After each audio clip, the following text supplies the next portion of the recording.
inclusive, é bom, né? Ter um chart de benchmark com os concorrentes, né? Fazer essa comparação em critérios importantes, né? Café da manhã, a qualidade do seu quarto, localização, né? A gente sempre tenta conscientizar o hotel para buscar esse benchmark de forma muito sincera, né, e honesta. Então, é para você saber como é que você entra na comparação do hóspede, né? Por exemplo, tem a nota também, é uma coisa que o hoteleiro tem que cuidar bem. Por exemplo, hotéis com diárias médias muito altas, eles têm problema de vender se ele tem avaliação ruim, né? Porque o cara que paga mais caro, ele quer um produto de qualidade superior, né? Então, se o seu review for ruim, isso atrapalha bastante. Sim. Eu acredito que tem mais coisas que impactam isso, tá? Eu acho que não só o pilar da avaliação, né, que eu vejo que é um dos pilares que fazem as pessoas triplicarem, porque é muito difícil você vender em volume e por um preço alto se sua avaliação é ruim. Isso é muito difícil. Uhum. Mas eu acho que existem passos que antecedem a avaliação. Porque a avaliação, ela é um reflexo do que você já montou. Muita gente pensa em como vender, mas a palavra não é só como vender. É tipo assim, o que é que eu tenho que fazer antes de vender? Existem passos anteriores, que, por exemplo, é o que eu poderia complementar agora. A gente entendeu o porquê, né, da guerra de preço, por que ela acontece. Mas aí, beleza, se eu tenho a noção do porquê que ela acontece, qual é o próximo passo que eu tenho que fazer? É pensar em qual estratégia eu posso adotar. O que eu tenho que saber? Qual caminho que eu posso adotar? E aí eu vejo dois caminhos. Eu enxergo dois caminhos. Não é muito simples, não, eu sou muito direto. Eu não gosto de ter várias vias de crescimento, não. Eu vejo aqui, ó, o caminho é muito simples, é esse aqui. Qual é o primeiro? O primeiro é volume. Como eu falei, se o meu preço for o meu diferencial lá em cima, lembra quando eu falei ali a parte de guerra de preço, ou preço como diferencial? Se o preço for o meu diferencial, que é a estratégia que eu uso aqui no hotel, é preço como diferencial, eu ganho no volume de vendas. Porque eu tenho 51 quartos, né? 50, que na verdade um quarto aqui é o estúdio, né? Um quarto é o estúdio. Então eu tenho 50 quartos. Então eu preciso ganhar no volume aqui. Por quê? Porque eu tenho poucos diferenciais. Então eu prefiro ganhar na rotatividade. Como eu falei, eu tenho um custo do quarto vazio de R$ 34,23. Então eu posso vender diárias aqui de R$ 80, R$ 90. E aí eu estou numa área estrategicamente muito boa, porque eu estou a 30 metros do mar. Eu daqui da minha janela aqui, não estou falando que você olha aqui na janela, eu estou vendo o mar aqui na minha frente. Então eu estou vendo o mar daqui da minha frente, eu estou muito próximo do ponto turístico, e é um lugar estratégico, novinho, organizado, mas eu ganho no volume. Eu ganho né, na quantidade. Ou a outra estratégia que eu vejo é ticket alto. Só que ticket alto existe uma outra contrapartida. Qual é? Produto com alto valor de percepção. Então sempre os benefícios do produto tem que superar o valor que você cobra. Ou seja, a pessoa tem que olhar e tipo assim, cara, vale muito a pena pelo preço que ele cobra. Isso é um desafio. Tem que ter um produto bem decorado. Quando eu falo bem decorado, não é luxuoso. Bem decorado eu me refiro a um produto bem arquitetado, né? Ou seja, que, sei lá, é um lugar instagramável, é um lugar agradável. Isso é bom porque as pessoas costumam valorizar lugares bonitos. As pessoas estão dispostas a pagarem por lugares mais bonitos, mais bem ambientados, mais bem iluminados. As pessoas estão dispostas a isso. Oferece experiência. Quem cobra ticket alto tem que oferecer experiência. Por isso que eu sempre digo, né, eu repito isso muito para os meus alunos, eu falo assim, olha, a gente não vende diárias, a gente vende memórias, a gente vende sonho, a gente vende experiência.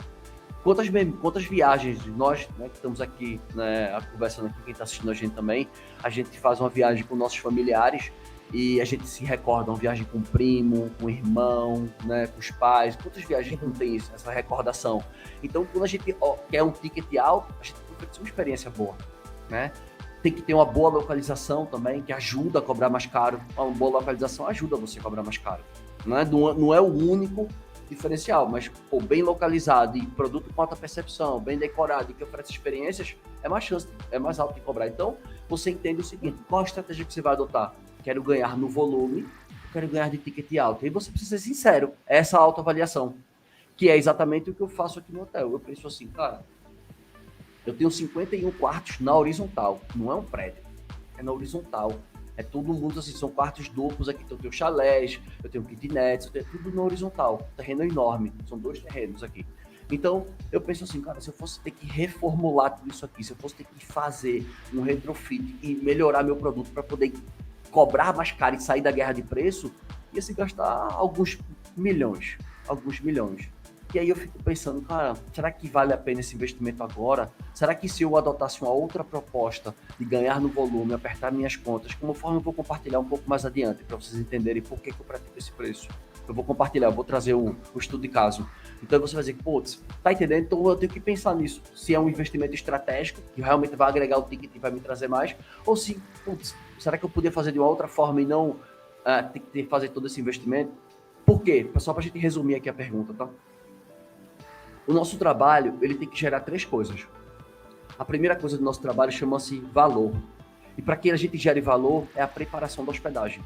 Para que eu prepare a hospedagem, eu tenho que saber quem é o meu hóspede ideal. Porque se eu quero atender todo mundo, se eu quero ser o mais genérico possível, eu não gero valor. Se eu converso com todo mundo, eu não converso com ninguém. Então, o primeiro ponto é percepção de valor. Se eu quero sair da guerra de preço, o meu trabalho tem que ter valor. Eu tenho que ter uma preparação pelo aquilo. Eu tenho que entregar o melhor que eu posso, não possível.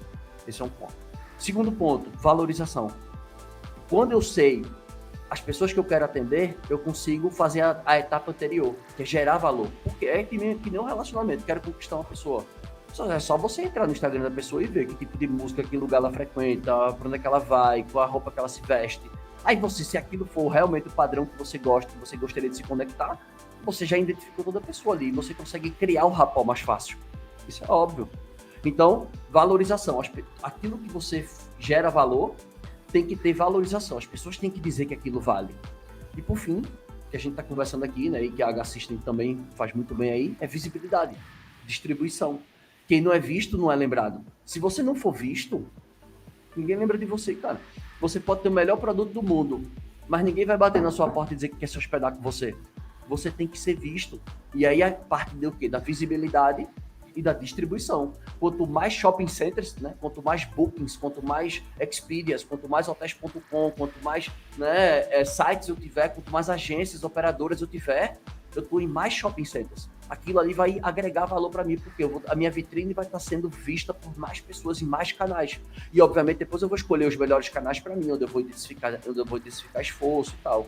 Então, valorização e visibilidade são pontos que vão agregar, né, exatamente aí na tua operação, digamos assim. É interessante você falar da distribuição, porque quando a gente traz para a analogia do shopping center, fica bem claro, né, que o shopping é um lugar de alto tráfego no mundo físico, né, e Sim. que com mais tráfego, sua chance de converter, ela aumenta também. Então, só que no mundo online, isso não é tão visível, especialmente porque o hoteleiro normalmente não é um cara do digital, muitas vezes, né? Ele não é digital first, né? Não nasceu no digital. E esse tráfego não é visível. A não ser que você vá lá na Expedia, vá num canal de venda e veja quantos acessos teve o seu perfil. Você não tem essa noção, muitas vezes, né? Mas eu gosto muito dessa analogia com o mundo físico, né? Um shopping center, um aluguel de shopping center é caro porque tem alto tráfego ali e a propensão de vender, ela tende a ser mais alta, né? Claro que seu produto precisa ajudar também, precisa estar bem formatado, a pessoa tem que entender, gostar e tomar a decisão de comprar, né? Sim, eu costumo dizer assim que pra gente, né, dependendo da estratégia que você escolher, pode ser apertar o cinto, que é o que eu faço aqui, ou pode ser tipo assim, vou me diferenciar, vou jogar um jogo que ninguém tá jogando, vou puxar pra uma linha, vou focar num público específico para mim, vou dominar aquele público, vou ser o melhor naquilo. Então, isso é muito da escolha, né? Porque assim, no final das contas, né, o que a gente quer, né, é sempre prestar um bom serviço, isso é muito importante, a gente prestar um bom serviço e ser remunerado pela qualidade do serviço. Eu acho que isso é um dos detalhes muito importantes, porque com guerra, né, assim, com guerra ou sem guerra de preço, tudo depende, né, da sua visão, da sua percepção, da sua cosmovisão. Cada pessoa tem uma visão. Tem gente que enxerga a guerra de preço, tem gente que enxerga o preço como um diferencial. Tem gente que diz assim, cara, tá rolando isso aqui porque realmente eu tenho uma consciência de que eu não tô fazendo melhor. Não, eu tenho uma consciência de que eu não tô vendendo por conta do efeito dotação, porque eu tô cobrando mais caro do que realmente a minha propriedade vale e eu tô com esse erro cognitivo, essa crença limitante, que é normal. Porque, assim, muitas vezes, uma coisa que tem que estar muito claro, né? As pessoas sempre falam assim, conhecimento é poder. E eu discordo muito dessa frase, porque eu acredito que conhecimento é poder quando você sabe executar ele. Porque quantas pessoas aqui já não escutaram falar de RM, já não escutaram falar de diferenciação, já escutaram falar de tráfego pago, escuta falar, mas a pessoa não implementa. Por que ela não implementa? Porque, cara, ganha o conhecimento e não executa. Mas muitas vezes ela não executa não é porque ela é preguiçosa. E eu descobri por que Diego. São as crenças limitantes, pô.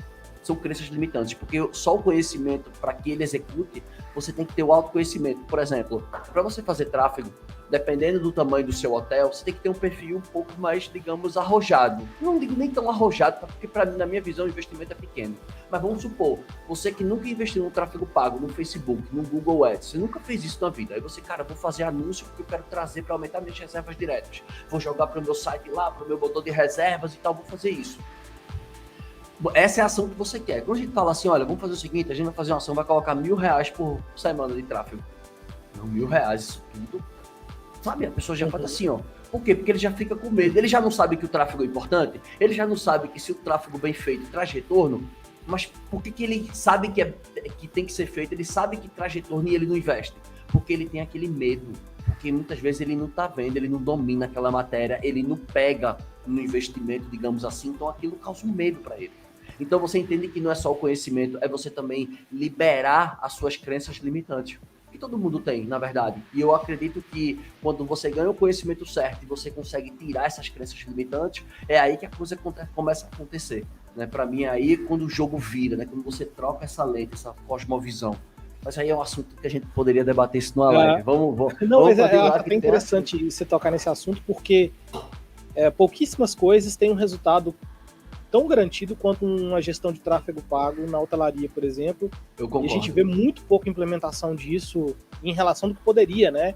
Inclusive, o canal terceiro faz isso em nome do hotel, e ele leva um pedacinho muito menor da reserva do que o próprio hotel, e ele faz isso, então é interessante ver como que isso não entra nos investimentos ainda até hoje, né? Eu achei que a gente já está muito mais evoluído, especialmente porque a gente atingiu os patamares de pré-pandemia, né? A gente já atingiu os patamares de ter um orçamento bem estruturado, sem insegurança de fechar nada, né? E o 2023 ele vai ser bem concorrido, porque muita gente se profissionalizou, né? Então, esse aqui é até um dos pontos que a gente traz, né? A temporada vai chegar, vai passar, vai ser bonanza, tá todo mundo com muita vontade de viajar. Só que o cenário para o ano que vem é um cenário de normalidade, né? Não vai ter tanto essa bolha que houve, né, depois da pandemia, que todo mundo queria fazer alguma coisa. Inclusive a gente vê relatórios de OTAs, eu estava lendo mais cedo hoje, de que eles cresceram muito, né? As vendas cresceram muito nesse quarter que passou, né? Então, mas o cenário para o ano que vem é um cenário de mais normalidade, para o bem ou para o mal, né? Eu acho que para quem está preparado é coisa boa, né? A normalidade.